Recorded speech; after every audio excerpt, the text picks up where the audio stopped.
Bienvenidos a una presentación especial del programa Abre la Biblia con el pastor Colin Smith. Soy Nathan Díaz. En el episodio anterior comenzamos la historia del ladrón en la cruz, relatada en el libro El cielo, cómo llegué aquí. La historia del ladrón en la cruz, donde escuchamos sobre el odio del ladrón y la respuesta inesperada de Jesús en la cruz. De cierto te digo que hoy estarás conmigo en el paraíso. Hoy escucharemos el dramático cambio que sufre el ladrón al voltear a mirar a Jesús como su único camino al cielo. En cuanto a Jesús, me di cuenta de las múltiples heridas que tenía de arriba a abajo en su cuerpo brutalmente golpeado.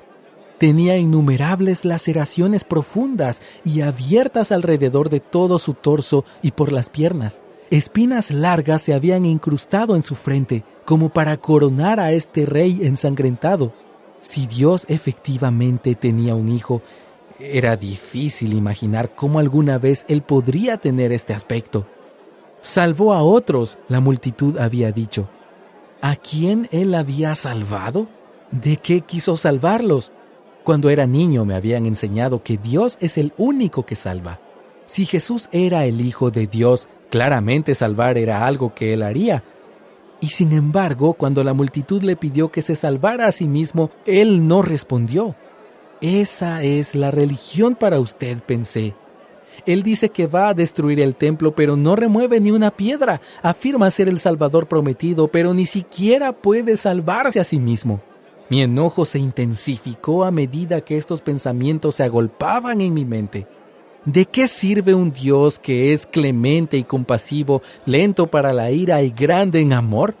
En lo que a mí respecta, Él era demasiado lento para la ira con los romanos y no lo suficientemente compasivo con nosotros. El dolor abrasador que se disparaba por todo mi cuerpo parecía reforzar el punto. Se necesita energía para hablar cuando se está en medio de un dolor insoportable, y hasta este momento yo no había dicho ni una sola palabra. Pero de alguna manera, estos pensamientos causaron que dentro de mí se desbordara todo un infierno y comencé a volcar la más infame oleada de odio y abuso hacia Jesús. Veneno puro. La segunda víctima, cuya cruz había sido plantada al otro lado de Jesús, se me unió, haciendo que la multitud se alborotara otra vez. Me pregunté si alguna vez hubo un momento en donde tanto odio se hubiera derramado en un solo hombre. Al mirar hacia abajo, había un par de mujeres que lloraban y un hombre que al parecer se preocupaban por él, pero para todos los demás, él era un objeto de burla. Aunque sabía poco sobre él, me alegré de unirme a la multitud. Sin embargo, no podía seguir así. Mi cuerpo pronto se desplomó, exhausto. Y como si mi voz se silenciara, empecé a preguntarme por qué había dirigido mi diatriba hacia Jesús. Odiaba a Roma, así que ¿por qué no gastaba esa energía maldiciendo a César, o a Pilato, o al centurión que estaba de pie a pocos metros de distancia? Un pensamiento pasó por mi mente, como un rayo de luz que nunca había visto antes. Detrás de cada odio, yace un odio más profundo hacia Dios.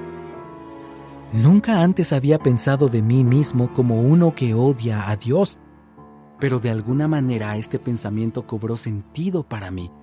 Hace mucho tiempo, había llegado a la triste conclusión de que Dios y sus leyes me eran irrelevantes y que el sistema religioso era, en gran parte, inútil a las grandes causas de la justicia y la paz. Había pensado que yo era como un escéptico de Dios, pero en ese momento pude ver algo más profundo y más oscuro en mi alma. Detrás de mi odio hacia Roma, yacía mi odio hacia Dios. El Dios que había permitido que Roma pisoteara a su pueblo, que había permitido a los recaudadores de impuestos extorsionar a nuestra familia, que había hecho un mundo en el que las personas sufrían muertes atroces sobre vigas de madera. El dolor alimentó el odio que llenaba mi alma en este terrible calvario. Odiaba a Roma, me odiaba a mí mismo, odiaba a Dios, odiaba a su Hijo. Yo estaba al borde del infierno. Ya casi podía palparlo.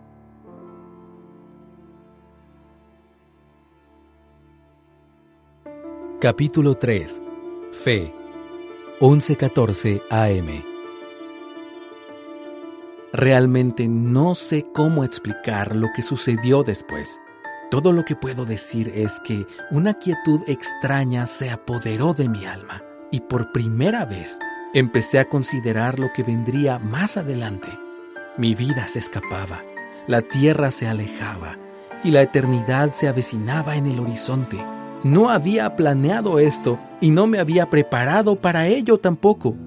Mi mente regresó a mi infancia y oí la voz de mi madre citando las Escrituras.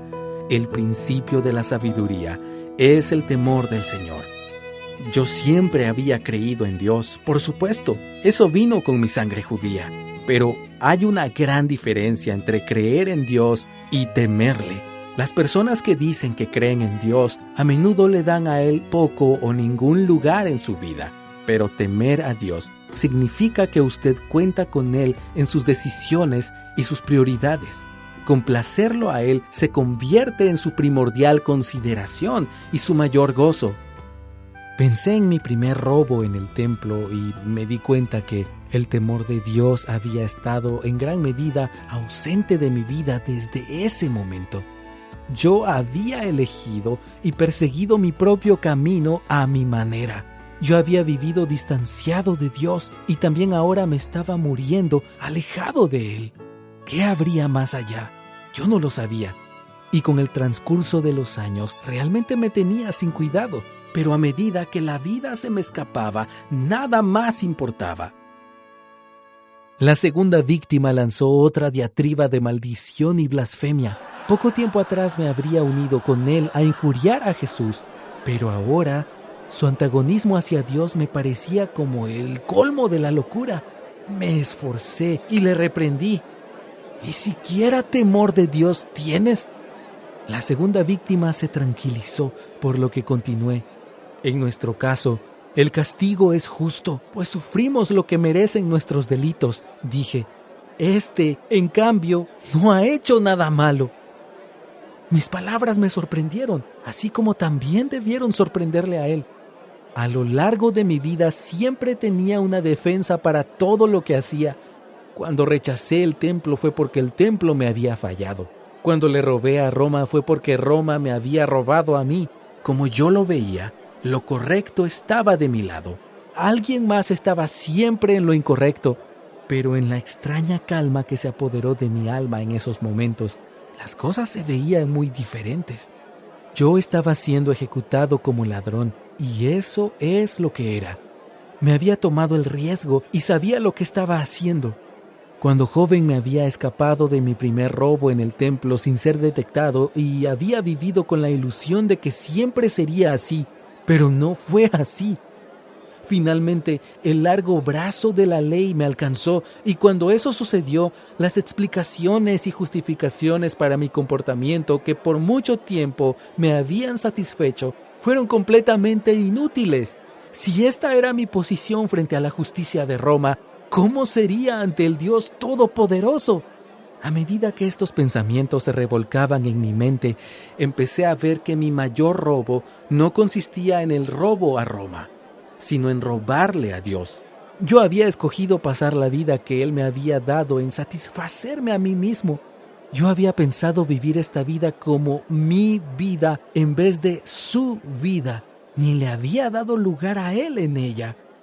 Yo había valorado mi vida basado en lo que me satisfacía y sobre esa base había considerado que lo bueno de mí superaba el mal que había en mí. Pero a medida que mi vida se escapaba lentamente, desangrándome hacia un final miserable, yo sabía que estaba lejos de ser bueno y lejos de Dios. Miré nuevamente a Jesús, quien a pesar de las burlas implacables había permanecido en silencio. La multitud estaba indignada porque Él había afirmado ser el Cristo, y si era Él, ellos lo odiaban porque Él había dicho que era el Hijo de Dios. Si eso fuera cierto, habría alguna evidencia, y al parecer sí la había. La multitud había dicho, salvó a otros. Pensé en eso. Si salvó a otros, ¿había alguna posibilidad de que Él me salvara? El letrero sobre su cabeza, a pocos pies de distancia de mí, decía, Jesús de Nazaret, Rey de los judíos. Si Él era un rey, Él debía tener un reino. Pero cuando lo vi avanzar hacia su muerte, me di cuenta de que su reino no era de este mundo. Era extraño. Dicen que a medida que uno se acerca a la muerte de cruz, su cerebro lucha por obtener oxígeno. Podría pensar que mi cerebro podría estarse apagando y, sin embargo, era exactamente lo contrario. Mi creciente temor de Dios siguió conduciendo mis pensamientos y los pensamientos se estaban volviendo más y más claros. Si Jesús era Dios encarnado, Él en verdad sería el Cristo. Si Él era el Cristo, Él estaría en el negocio de salvar a la gente. Y si Él salvó a la gente, Él podría llevarlos a su reino. Dentro de pocas horas, Jesús estaría dejando este mundo y yo también. Si su reino estaba en el otro lado de la muerte, tal vez podría hacer algo para ayudarme. Por lo poco que pude oír de los soldados romanos esa mañana temprano, era obvio para mí que la crucifixión de Jesús era una injusticia a gran escala. Poncio Pilato no había encontrado ningún cargo contra él y fue a lavarse las manos en un elaborado ritual con el fin de absolverse de la responsabilidad. Los cargos contra él no tenían ningún sentido en lo absoluto. Él dijo que él era el Cristo, el Hijo de Dios, salvó a personas, era una especie de rey. ¿En qué se basaban para hacer la ejecución? Luego estaban ahí los principales sacerdotes orquestando la histeria en la multitud. Todo esto olía a conspiración e injusticia. Y una injusticia perpetrada contra el Dios Todopoderoso no podía prevalecer. En algún lugar habría un gran cambio. ¿Cuál sería la apariencia de Jesús como rey? ¿Estaría rodeado de una luz radiante? Su cuerpo, ahora molido por los golpes, estaría lleno de fuerza, vigor y vida. Su cabeza estaría sana de esas espinas horribles y coronado con la insignia de verdadera realeza. A la vez que esta imagen se formaba en mi mente, lo vi rodeado por la alabanza que brotaba de una vasta multitud que superaba en número fácilmente a la multitud rencorosa que todavía arrojaba el abuso incesante contra él mientras él sufría la cruz. Y entonces me vi a mí mismo, al lado de esa multitud, tratando de captar su atención con la esperanza de que él me reconociera. «Jesús», le dije, «acuérdate de mí cuando vengas en tu reino». Era un ruego audaz. Unos momentos antes había estado derramando maldiciones sobre Jesús en complot con la multitud y la segunda víctima. Si él recordaba esto cuando entrara en su reino, yo estaría perdido. En verdad, yo sospechaba que ya estaba perdido. Mi mente retornó a las palabras de mi madre enseñando los 10 mandamientos. No robarás, no codiciarás, no tendrás otro Dios delante de mí. Podía oír su voz e imaginármela ligeramente doblada señalándome con su dedo. Vive de la manera correcta y todo terminará bien. Vive el camino equivocado y será mejor que tengas cuidado. Dios te está mirando. Él lo ve todo y Él nunca se olvida. Siempre cosechas lo que siembras. Si ella tenía razón, no había esperanza para mí. Yo había tomado mis decisiones y me enfrentaba a las consecuencias. Yo había sembrado mi semilla y estaba yendo inexorablemente hacia la cosecha. No había vuelta atrás. Con todo mi corazón, yo esperaba que mi madre se hubiera equivocado. La esperanza renació en mí con las extrañas palabras de Jesús que en un principio me habían llenado de odio. Padre, perdónalos, porque no saben lo que hacen. Perdón. Si Jesús pudo ofrecer el perdón a sus verdugos, quizá pudiera ofrecerme el perdón a mí también. Al principio esto había sonado como la misma debilidad que yo despreciaba, pero ahora parecía que se abría una ventana gloriosa e inesperada de esperanza. El perdón era escaso en el mundo moral y legalista que mi madre hablaba tan frecuentemente. Para ella, el universo era un sistema irrompible de causa y efecto, regulado por un Dios orientado a las reglas. Haz el bien y todo estará bien. Haz lo malo y será mejor que tengas cuidado. No había esperanza para una persona como yo en eso. Si usted, honestamente, mide su vida por los mandamientos de Dios, supongo que llegará a la misma conclusión. Cosechar lo que usted siembra no es una buena noticia para cualquiera de nosotros. El perdón sí lo es. Si Jesús se acordaba de mí cuando viniera en su reino, ¿podría haber alguna esperanza para mí? Pero, ¿qué habría en esto para Él? No podía pensar en nada.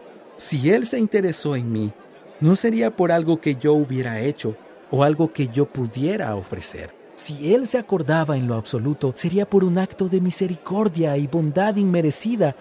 Eso fue exactamente lo que Él les ofreció a los soldados que lo crucificaron. Les mostró misericordia y bondad. ¿Haría Él lo mismo por mí? Yo le pedí que se acordara de mí. Por supuesto que al hacerle mi petición rompí filas con la multitud. Su desprecio por Jesús continuó y por identificarme con Él, atraje hacia mí el desprecio de ellos.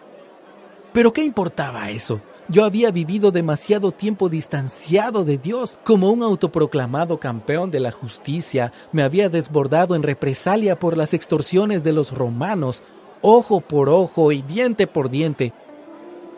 Ahora, llegando al final de mi camino, vi cuán desesperanzador sería si Dios me tratara con la misma justicia. El perdón sonaba dulce, y si eso fuera posible para mí, yo quería saber más. Lo que hice fue decepcionantemente simple. Comencé a temer a Dios. Reconocí mi condición de pecado. Creí que Jesús era quien Él dijo que era, el Cristo, el Mesías, y le pedí que me salvara. Eso es algo que usted puede hacer también hoy mismo. Al hacer esto, entregué toda la hostilidad que tenía en mi corazón y abandoné mi ilusión de tener una vida que de alguna manera impresionara a Dios. Puse mi vida tal como había sido, con todo lo que había hecho, en las manos de Jesús.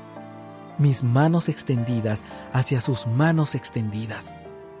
Yo creí en Él como el Cristo, el Hijo de Dios, el Salvador y el Rey. Dejé lo demás a Él. Aferrándome a la vida, de un hilillo respiré con dificultad y esperé a que Él me respondiera. Capítulo 4. Esperanza, 11:15 AM. Amén. Conocía esa palabra. Era una afirmación, un respaldo ofrecido al final de una oración por cualquier persona que estuviera de acuerdo con la petición. Cuando mi padre dirigía a nuestra familia en la oración, añadíamos un sonoro amén, demostrando que él no estaba solo en su oración. Estábamos con él. Su oración era la nuestra también. Amén era una forma de decir, sí, eso mismo, estoy de acuerdo, así se ha hecho. Y esta fue la primera palabra que Jesús me habló. Mi petición era simple. Jesús, acuérdate de mí cuando vengas en tu reino. Su respuesta fue aún más simple. Amén. No había duda de su entusiasmo.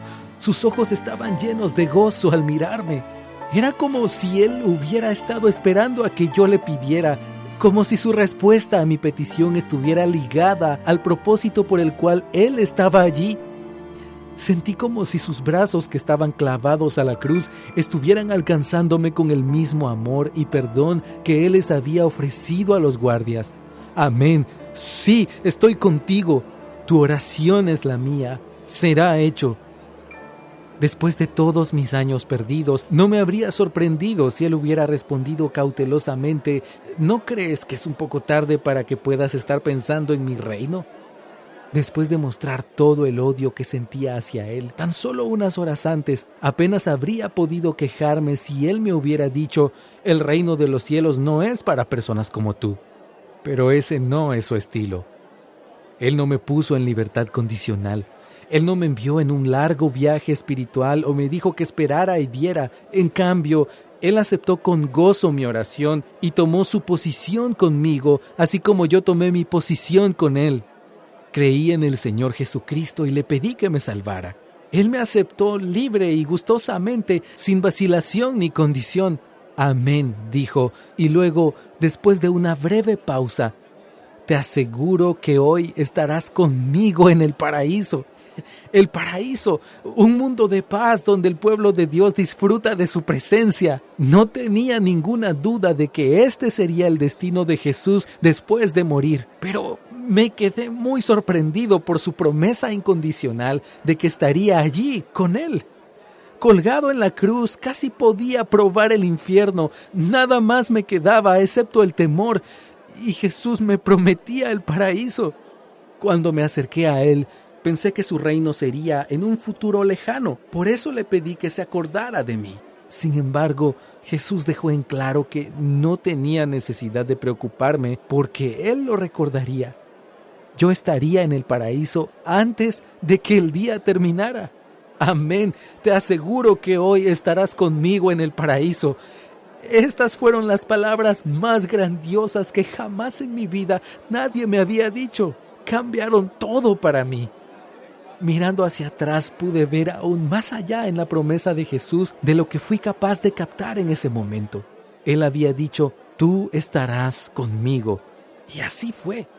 Yo fui el último compañero de Jesús en la tierra y su primer compañero en el cielo. Todavía estoy sorprendido de que me eligiera como la primera persona que Él escoltaría al cielo. Me imagino que los ángeles estarían sorprendidos también, aunque deben saber ahora que Jesús escoge a algunos amigos sorprendentes. Como muchos otros, pensé que el cielo pertenecía al pueblo de los santos y fieles que honraron a Dios con una vida de amor y sacrificio por el bien de los demás. El paraíso era el hogar de los justos. Era para los héroes de la fe, como Abraham, Moisés, David y Elías. Mi vida no daba la talla. Yo vivía distanciado de Dios. Yo sabía más sobre el odio que el amor, más sobre la duda que la fe, más sobre el pecado que el arrepentimiento. Pero Jesús se acercó a mí y me hizo su amigo. Ese sí es su estilo. No es casualidad que yo fuera el primero que Él llevó al cielo. Yo soy un ejemplo de lo que Él es capaz de hacer con el menos indicado de los candidatos. Él me tomó del umbral del infierno y me llevó a los deleites del cielo. Jesús me dijo, hoy estarás conmigo en el paraíso. Y Él fue tan bueno como su palabra. La muerte no conduce a un largo período de inconsciencia, ni conduce a un largo proceso de preparación. Para los amigos de Jesús, la muerte es una traslación inmediata a los deleites de la vida a la diestra de Dios. Yo soy un ejemplo de eso. A partir del final de su vida en la tierra, el creyente pasa de inmediato a iniciar su vida en el cielo. No hay que esperar, no hay retrasos. Usted no será interrogado a la entrada de las puertas del cielo. Estar ausente de su cuerpo es estar presente con el Señor. La entrada al cielo es un regalo. Usted no lo gana, usted no puede merecerlo, usted solo puede recibirlo. Escuchamos a Jesús decir al ladrón, de cierto te digo, que hoy estarás conmigo en el paraíso. ¿Cómo sabemos que este paraíso se refiere al cielo? Cuando Él pronuncia las palabras, Padre, en tus manos encomiendo mi espíritu, Jesús fue a la presencia de Dios, a toda la gloria y el gozo del cielo, afirmando que ese era el día en que el ladrón iría con Él. Ahora, ¿cómo puede alguien hoy tener esta misma seguridad? Cuando pones tu fe en Jesucristo, dejas de confiar en ti mismo y tus esfuerzos por ser una buena persona. Entonces, comienzas a ver a Jesucristo y le pides que te salve. Él hace esta promesa a todo aquel que crea en su nombre. Antes de terminar, queremos invitarte a visitar abrelabiblia.org/cielo, donde podrás ver una película de 1 hora basada en este libro. También puedes descargar un devocional de 30 días que contestará las preguntas más importantes sobre el cielo. Para acceder a estos recursos gratuitos, visita abrelabiblia.org/cielo.